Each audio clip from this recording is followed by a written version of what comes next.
So get back to some more Pokemon Emerald, where last time we finished up our water explorations and went over to the trick house for a new trick under his sleeves. Then made our way back to Mauville, in which case we were tasked to go to the new Mauville to turn off a generator. And this time, we are finally making progress on the main journey. We are heading over to Route 118. We're finally free to head over here. Well, we've been free to head over here, but we're free to start heading over here since, well, now we have our levels higher and we've gotten all the items I wanted to go and get. Oh, you are a water guy. You know what? I'm gonna save you for a second, because who do I want with me? Actually, no, Nebula's fine. Because we have the return of the reporters. Hi, I remember you. Can you show us how much stronger you become? I didn't even get a choice in this matter. So the cool thing with Gabby and Ty is that they level up with you. As time goes on, as more badges that we earn, they'll get increasingly higher and higher leveled Pokemon. It's always the same Pokemon, but still, it's pretty nice. What do I want to do here? I guess Magnitude. And then, yeah, Surf. Just deciding on what I want. Not too bad. And Magnitude 5 hits everything on the field.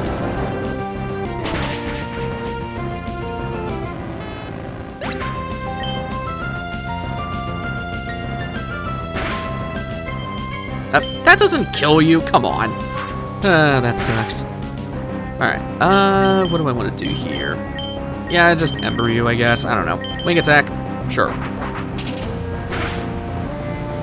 Not too bad. And level 33 on Soul.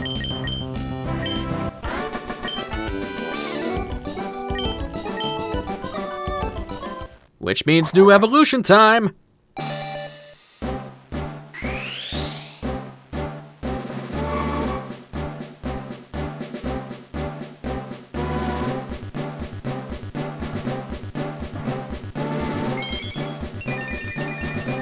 Oh, it feels good to get our camera upped. Soul is gonna be much more destructive now. Especially since you're learning Rock Slide. I will gladly take Rock Slide. Get rid of Takedown, we don't even need that. Rock Slide is an excellent coverage move. Rock does a lot of good offensive stuff. And plus this has a chance to flinch. Seriously? Remember, that's the quote you use as the clincher. What do you think? I'll be interviewed again? Sure. Describe your feelings, but it has to be short and sweet. Is disappointing a word in this? Date, daughter, daytime, deep, Delcatty, did, design, didn't, diet, differ, disappear, disappoint. Disappointed! Yeah, that's a perfect clincher. I get the feeling we'll make this a great TV show, which is chance to air this, that's fine. And I guess, well, now that Soul's level 33, yeah, that is awesome. I'm gonna go put on Zenith. And we'll go fight this guy. Oh, you were not a fighting guy. I skipped ahead to, I skipped just to, what am I trying to say? I cut so I could save. Good Rod is good. We got the Good Rod. Wherever there's water, try your luck at fishing. Yeah, so this is a very nice rod because now we can actually go and get some new Pokemon with it. As I said with when it comes to fishing Pokemon, I'm going to tell you the earliest place you can get it and the most convenient place to get them. So, let's start off with Wailmer. Found earliest in Route 103, it becomes a monstrous water type when fully evolved. The classic Wailord has a crap ton of HP. And unlike most HP tanks, this thing can do some really good mixed attack damage and can naturally learn really good moves like Water Spout and Rest. As for TMs, it becomes far more varied through Ice Beam and Earthquake. The only negatives is that it is hard to raise since it has a high evolution level, and its defenses until that point are pretty bad. I will say though, you will need a Wailord for something later. So picking up one soon may save you some headaches for later. For us right now, we're going to be waiting for a more convenient route for getting Wailmer. So there you go. I guess I'm going over to Steven. It's me, Steven. We met at the cave near Dewford. Have you met many kinds of Pokemon since I last saw you? There are many, many kinds of Pokemon in this wide world of ours. If you wanted to raise only your favorites, that's fine. Perhaps you will find it more fun to raise all sorts of Pokemon. As a trainer of Pokemon, what do you think? Of course, it's not any of my business. It would be nice if we were to meet again somewhere. Just a random intermission from him, I guess. So, continuing on with the bios. Next we have Corphish. Earliest found in Route 102, it's a pure water type that becomes a strong but slow glass cannon. Due to Gen 3, all of its stab moves are either screwed by its not as impressive special attack stat, or they are screwed by its special attack stat basically, but it can get some good physical moves through TMs such as Brick Break, Sludge Bomb, and Aerial Ace. Due to its evolution into a water dark type, it gains a lot of extra weaknesses of fighting and bug. Along with that, while it's okay on the defense part, it's pretty slow and it has bad special defense. The worst part is that its natural learn pool is terrible besides learning Crab Hammer.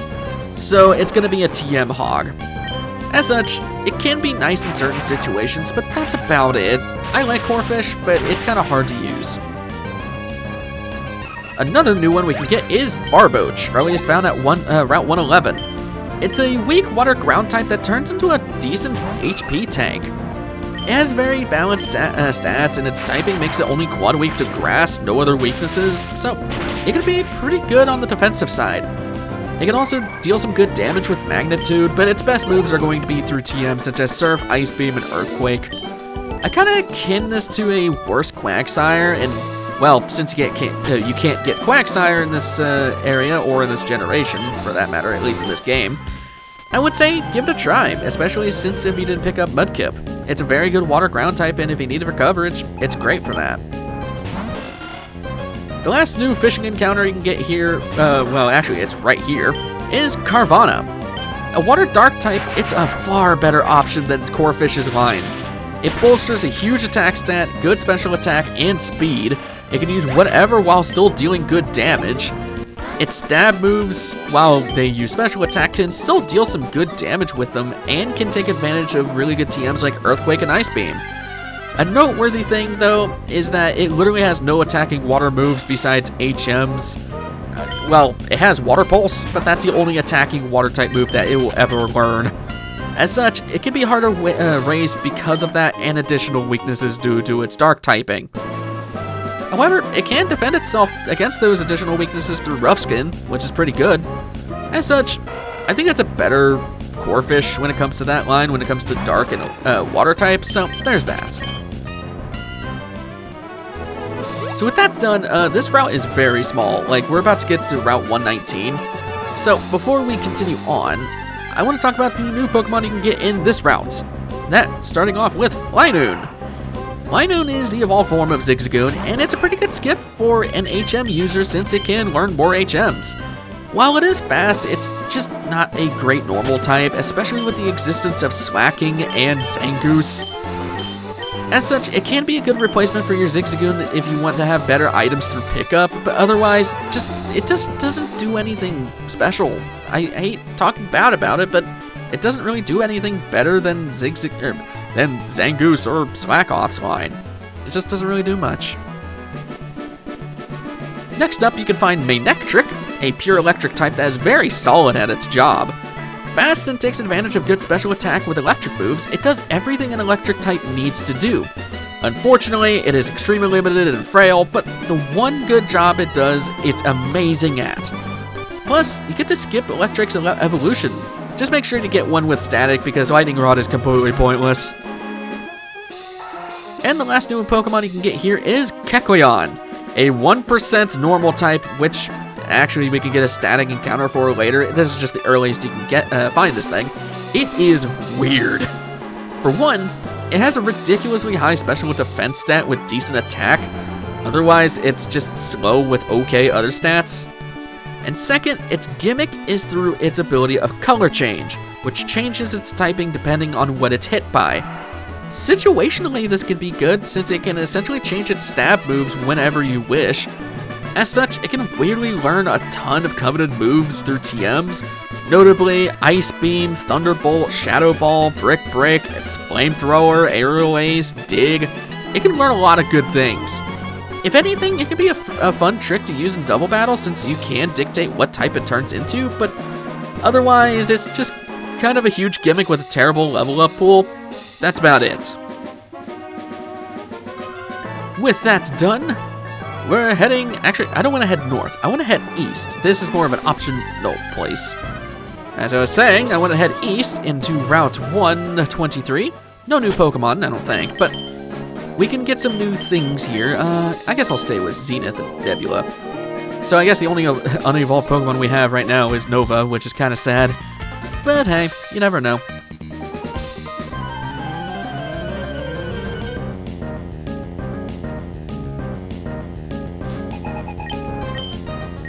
Okay, got some new Pokemon here.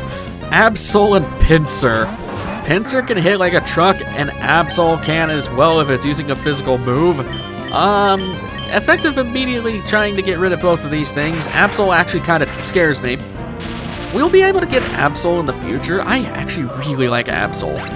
It's pure Dark type. I'll get more into its bio once we can actually catch it, but the only bad thing is due to it being a Dark type, it has really bad Dark type moves because Dark moves are just really terrible at this point in the series. Night Slash doesn't exist. I think the only Dark type moves that do are like Thief, and that's like really saying much. But yeah, like I said, I'll talk more about Absol in the future because it is freaking terrifying if you use it right. And there goes Pinsir, level 34 in Zenith.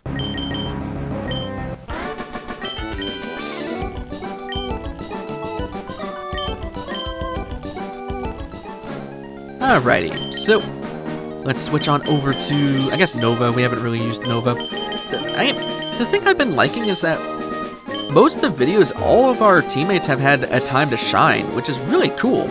I cannot get over there. Okay, and there's no hidden items in this, I don't think. So heading up north is you, and a lot of berries. Hello. Oh, and we're fighting a Gloom. We haven't seen Gloom yet. It's the evolved form of Oddish, so if you need to see a Gloom, go fight this trainer. Otherwise, I'm gonna have a field day trying to kill this lady. Her Pokemon, I mean. And of course, that Gloom paralyzed. It poisoned me, so now I have to heal that. Thankfully, we've been getting antidotes thanks to Star, so there you go. Alright, so tons of berries up here, and this is probably one of the best berry patches to ever grow your berries at.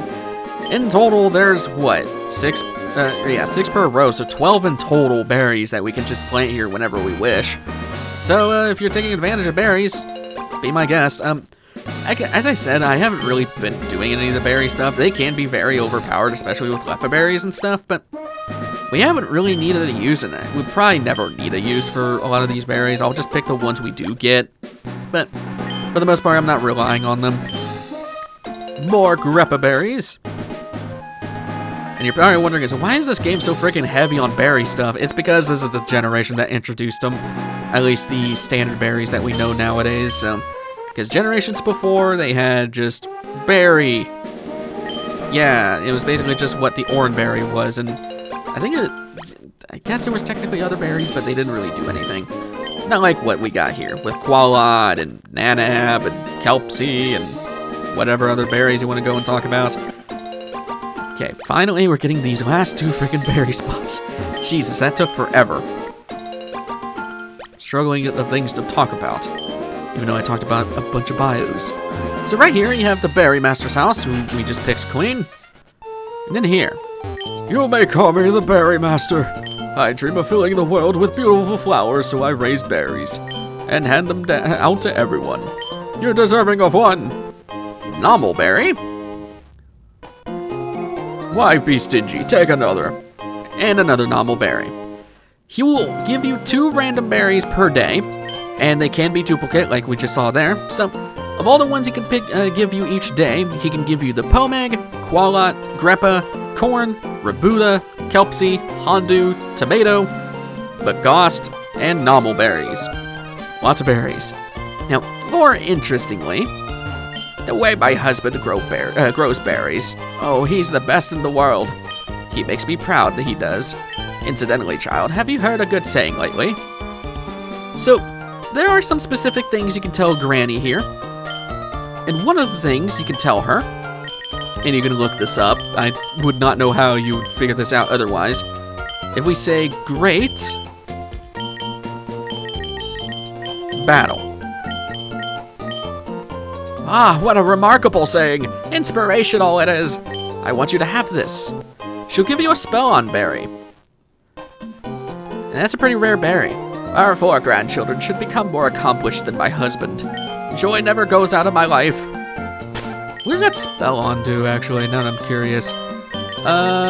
Spell on... Oh, it's a Pokeblock ingredient. Okay, that's why. So yeah, pretty rare one. That also is a berry a day if you say that, so there you go. Let's go check this out. Nice Ultra Ball. And I think those are the last couple trainers here. It's just a double fight, so let's go do it, I guess. Just a Dustox and a Beautifly, not really anything to say there.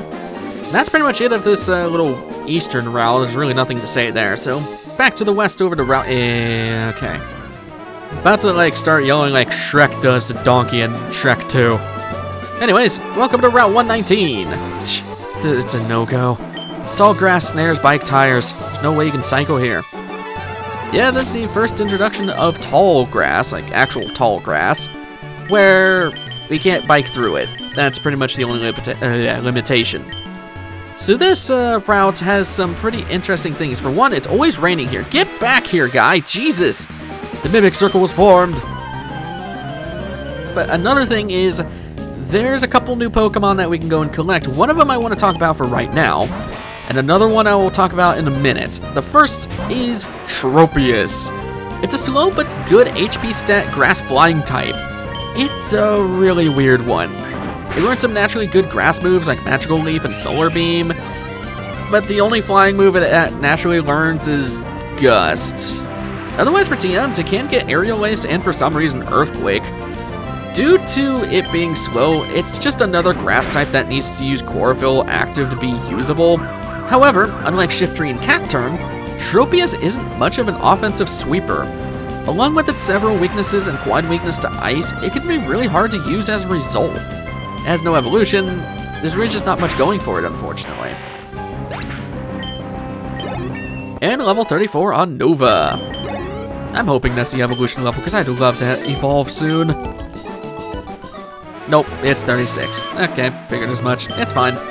So, needless to say, this is going to be another bad route for Soul, because Rain actively nerfs the power of Fire-type moves. It's kind of unfortunate, but we do have Rock Slide. So you're probably wondering, why am I not talking about the other Pokemon just yet? Well, there's a very specific reason, and we will see that in a few. But we have Volbeat here. I love that animation for Camerupt. He looks so tiny on screen, but I love that like just red flash that he comes in with. Well, debut fight for our Camerupt. So, Camerupt is very, very oh, come on! Don't do this to me, Volbeat. Don't be freaking annoying and confuse me and I don't even get to attack. Thank you. So as you can see, we are very powerful. Now, granted, Volbeat's not that hard of a Pokemon to fight, but still. Fire Ground is a very good offensive typing. Like, especially with the coverage that Soul can get through Rock Slide, it's just awesome. I highly recommend Camerupt. Not a lot of people give this thing a chance. I mean, some people do for, like, Oris, but when it comes to Pokemon Emerald, I never see anybody talk about the good things with Numel. And that's a shame, because I love Numel. Numel's awesome, in my opinion. Now, granted, yes, it can be kind of annoying to use, considering it has a very bad glaring weakness to water, but just don't send it out against water types. And there goes Illumise. You're pretty strong. And another quirk of tall grass like this, we cannot run through it, so yeah, we're going to be spending a lot of time in this route. This is probably one of the longest route chains in the game. There's one that's really, really bad that's not a water route, but yeah, this one's pretty long too. So definitely not going to be making it to Fortree City anytime soon, but hey, at least we made it up to this route and talked about a lot of new Pokemon. Rock slide. Easy enough. Why do you have a level 24 Wurmple, by the way? What the balls is that about? And Silcoon. Oh, you have one of each. That's what it is. Okay. I'm gonna skip ahead on this way because there's really nothing to talk about. Level 34 on Soul. I wasn't even paying attention to my screen when that happened, so there you go. That beautiful. I gave a ton of XP, actually. He just had one of each. Sue, of the evolution line, I should say. Go over to Nebula. Now, the rain is very nice for water types because it does buff the power of water type moves, so there is that. There's this guy. I'm hoping you're the last one. Oh, no, there's two more. And a level up for Nebula. Not too bad. Guy just had one of each of the evolution leading up to Dustox. Not really anything to say there. Go put Orion back on. And let's go fight you.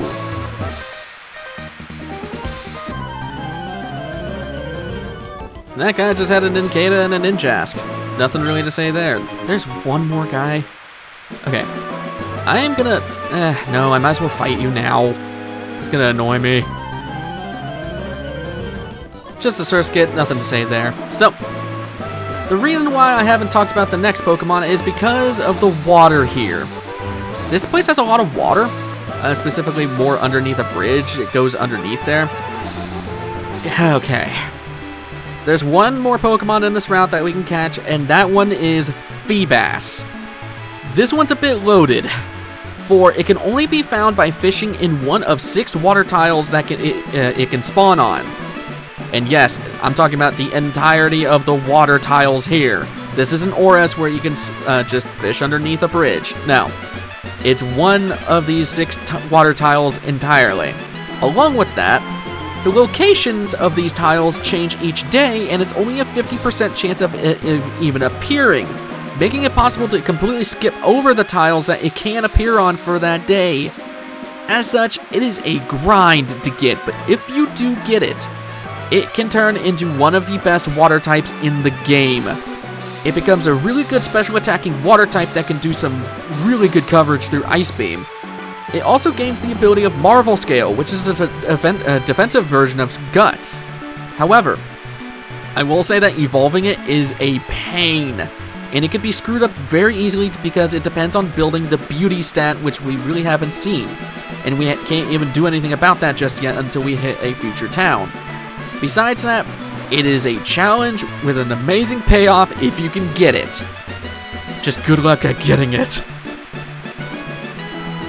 And with that said and done, this house has a bunch of Wingles. Okay, I'm not gonna question you, lady. I heard about a cave called the Cave of Origin. People rumor that the spirits of Pokemon are revived there. Could something like that really happen? Why do you have a house full of Wingles? Okay, whatever. I was under the impression that she could heal me. I thought you fly by catching a whole flock of bird Pokemon, then hanging onto them somehow. But it turns out there's an HM called Fly. I wish I knew about that a long time ago. I thought you could heal me here. Okay, whatever. I guess I'm not healing here, so... With that said and done, we're pretty much halfway through this route, so that works out pretty good. So, next time on Pokemon Emerald, we're continuing down this route, hopefully seeing something kind of cool. I will see you guys in the next one. Take care.